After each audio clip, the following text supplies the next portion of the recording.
product of culture. Who are the Colesmiths? Book 1 of 3. Written by James Lynch, Jr. Narrated by Lee Allen. Chapter 4. Marcus ran down the dirt road for more than an hour. His stomach started sending hunger signals, but he did not want to stop jogging. Besides, he had nothing planned for today except to be in his own thoughts. He often talked to himself, yet, as the old cliche goes, you can talk to yourself all you want as long as you don't answer yourself back. Marcus habitually jested to close friends at parties that he had passed that point years ago. Marcus' willingness to laugh at himself normally met with contagious laughter from others. Consequently, Marcus would put the icing on the cake of his jokes by saying, "I'd just kill me." Though Marcus was not in a laughing mood today, in times past he often found some way to laugh at himself, even if it was only for brief moments. All the same, he figured he should turn around and head back. About 30 minutes into his trek back, he saw another man and woman on the same trail resting. They seemed fit, and yet clearly they were out of breath. Marcus stopped jogging and asked, "Are you two all right?" The man frustratingly said, Please give me a reason to rest longer." The woman looked at him and stated, "I told you we should not go down this trail, but did you listen?" Marcus tried to make light of the situation by telling him with a smile that they must have already conquered the park at least once to try this trail. "Yes." The man responded with a sense of satisfaction. The woman voiced that she had done the same. "By the way, my name is Marcus." "I'm Pete.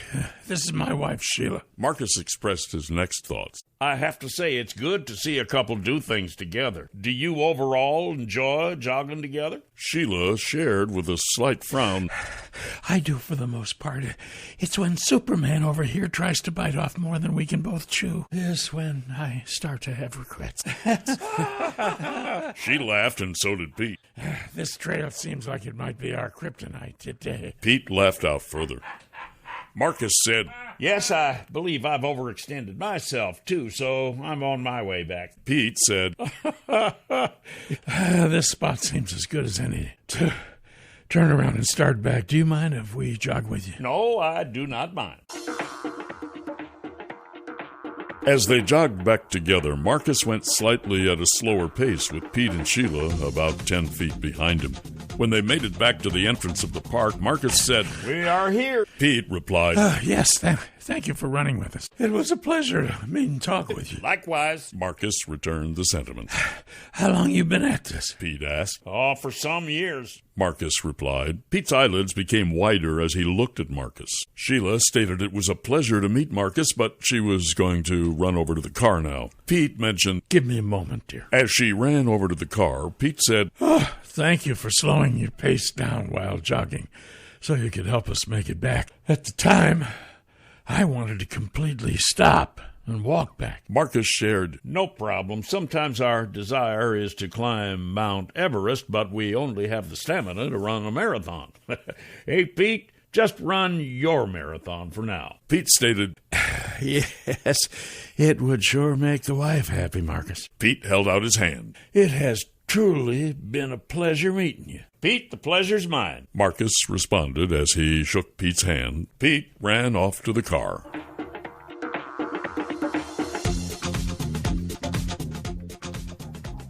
When Marcus made it back to his car, he felt a sense of accomplishment from his jog. Pete's expressions made him feel this way too. Like in some small way, he helped him out of a jam. Marcus wondered if they would cross paths again in this great big world.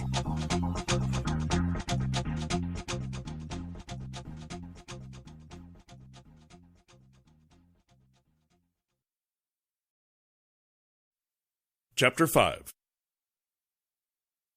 This world is made up of all sorts of people. You understand this, right? Grandpa waited for Mark to reply. "Yes, Grandpa." Was the quick reply from Mark. Grandpa continued talking. Well, today I'm going to take you with me to the bank. Mark had been with his grandpa many times to the bank, in addition to hearing over the years Grandpa tell him the world is made up of all sorts of people. Yet Mark had come to appreciate, as at other times, that it was time for him to be silent, listen, and do what he was told. They began the normal routine before going to the bank. Grandpa laid out his suit, tie, cufflinks, and leather shoes. He took off his work watch. Then he grabbed his small wooden chest with soft blue velvet material as the inside lining. He opened the chest and pulled out his silver pocket watch with an engraved C on the lid. As Grandpa started shining his shoes, Mark proceeded to take a bath. Afterwards, Mark put on his black slacks, clean T-shirt, white shirt, and black tie.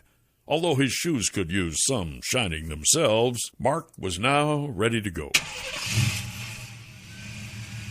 He pulled the truck around to the front of the house and patiently waited for his grandfather to come outside and get in on the passenger side. Grandpa had a small little briefcase with him, a briefcase the children were never allowed to touch or look into. When they arrived at the bank, Mark parked the truck and waited to see if Grandfather wanted him to enter the bank or not. "Come on, young man." Yes, Grandpa. After entering the bank, Mark proceeded to start toward his regular seat in the lobby. His grandfather said, "No, Mark, you're going with me to Mr. Brooks' office." Although Mark was surprised, he did what he was told. In all the years of living with his grandfather, he had never been past the lobby area of the bank. Even when he was little, one of the bank tellers would watch him and Sophia as Grandpa took care of his banking business. One of the bank tellers led them to Mr. Brooks' office. Grandpa and Mark sat in chairs stationed together. There was a formality or protocol routine unfamiliar to Mark due to his age, starting with the handshake and salutations from the bank manager as he rushed into his office. He certainly was never greeted as Mr. Mark Colesmith before. Mr. Brooks said something next that sounded stranger than eggs and ice cream together. "Mr. Alvin Colesmith, what is your request, sir?" Mark jokingly thought to himself, "Mr. Brooks doesn't know Grandpa's name. He should have said Mr. Grandpa." Mark did not realize a little snicker sound came out of his mouth. Grandpa heard him. Unobservable to Mr. Brooks, he placed his hand just behind Mark's left knee. Mark felt a momentary squeeze from his grandpa. In Mark's mind, he said, "Ouch!" However, outwardly, not a peep came out of his mouth. If they were at home, Grandpa would most likely have related the squeeze served its purpose to stop him from daydreaming or whatever else was causing his attention to be divided, so he could concentrate on the seriousness of the moment. Mark was amazed at how much vitality and strength Grandpa still had at his age. All the same, Mark straightened up and listened attentively. Mr. Alvin Colesmith proceeded to share his following request as he retrieved neatly stapled papers out of his briefcase. "Well, Mr. Brooks, here is my last will and testament. I would like for you to certify all the papers I have filled out and signed. Also, could you please get me a safe deposit box?" Grandpa searched through the pages. "Here on page 7 of this document, I have designated you to have one key, and I have entrusted the following names to have possession of the other key in the event of my death." Mr. Brooks stated, "We are pleased, Mr. Alvin Colesmith, you have continued banking with us for all of these years." As Mr. Brooks continued to look through all the paperwork, he asked if all the parties have their identification and social security cards. Mr. Alvin Colesmith reached into his bag and gave Mark a crisp social security card. He then said, "Sandra has hers, and now Mark has his, but I will give Sophia hers in the future." "Very well, then," Mr. Brooks replied. "Are there any other services I could provide for you at this time?" "No, thank you." Mr. Alvin Colesmith stood up to shake the bank manager's hand. Mark followed his example as they left Mr. Brooks' office. As Mark and Grandpa traveled through the town on their way back home, Grandpa hummed different tunes. His melodies today were not ones of blues, nor were they ones of basic country music. Today had a spiritual significance to them. Mark knew it often depended on the mood of Grandpa, but today was not Sunday. At about the halfway point, Grandpa told Mark to express what he had learned today. Grandpa, I noticed you did not talk the same with Mr. Brooks, the same way you talk with me, or some of the other folks in town. At times, it even seemed like you were using the silver dollar words Sophia and I laugh about in school when we participate in the spelling bees. Grandpa quickly expressed with a smile, "You don't say, Monsieur." Mark swerved the truck a little from laughing at his grandfather's jesting. "Hold up there, boy." Grandpa exclaimed with eyes wide open and a smile still on his face. He went on to relate, "Grandson of mine, not everyone lives on a farm, no more than all the birds live in trees. Birds also have their own ways of talking with one another. They make different sounds, some short, some are long. Some crow like a rooster, others cluck like a chicken. The crows make a caw-caw sound. The owl makes another sound according to its kind.